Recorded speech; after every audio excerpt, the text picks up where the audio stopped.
Flight promotion. The Hoover Corporation is an American manufacturer of home appliances that was founded in 1908. Vacuum cleaners and other floor cleaning supplies are the company's core offerings. The company's name was associated with vacuum cleaners in England and Ireland. Hoover has dominated the majority of the UK vacuum cleaner market since the middle of the previous century. For over 40 years, the market share stayed around 50%. But when the global economy entered crisis in the early 1990s and new British competitors such as Dyson emerged, Hoover's performance continued to be sluggish.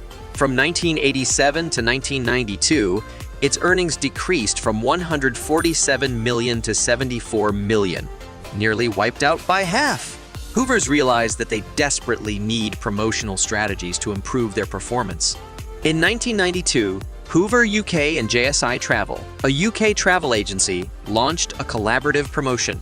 Customers may receive 2 free round-trip tickets to and from any European nation for a $100 purchase of Hoover items. Hoover aims to reduce its substantial stockpile. Additionally, JSI Travel will profit from the tickets and possible travel bundles.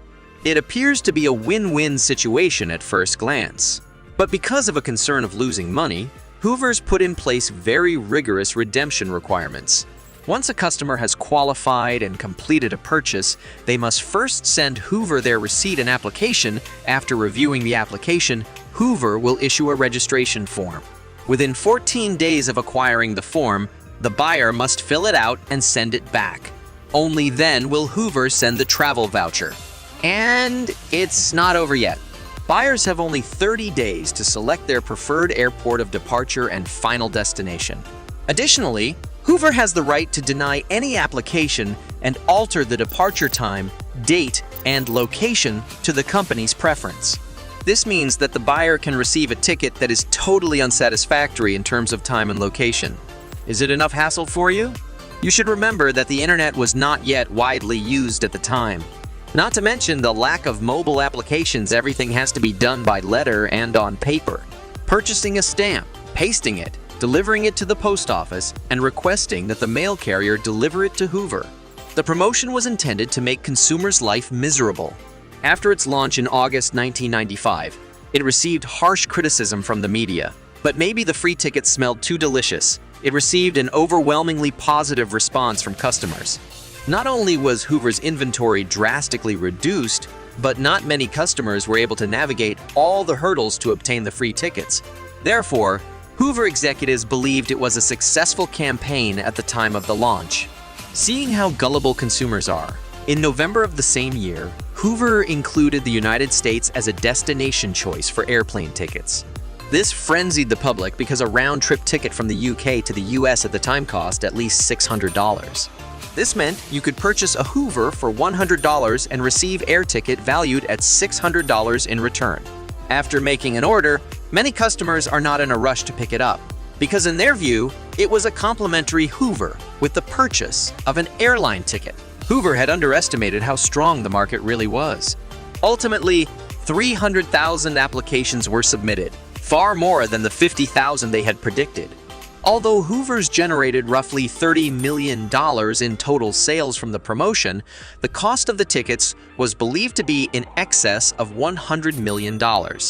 At this point, Hoover was still looking forward to using dirty tricks to solve the problem. They started to do everything they could to cancel the free tickets for consumers. On top of unilaterally claiming that the form was incorrectly filled out, they also deliberately provided airports hundreds of miles away from the consumer, or chose to send the application form before the start of consecutive holidays, hoping to increase the chances of a late response from consumers.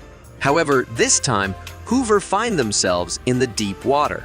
The event drew an excessive number of attendees, prompting angry audiences to file a lawsuit. Hoover Company was ordered to pay approximately $72 million for the cost of airline tickets. Hoover's UK market share swiftly dropped to below 10% as a result of extensive media coverage and becoming the least trustworthy brand.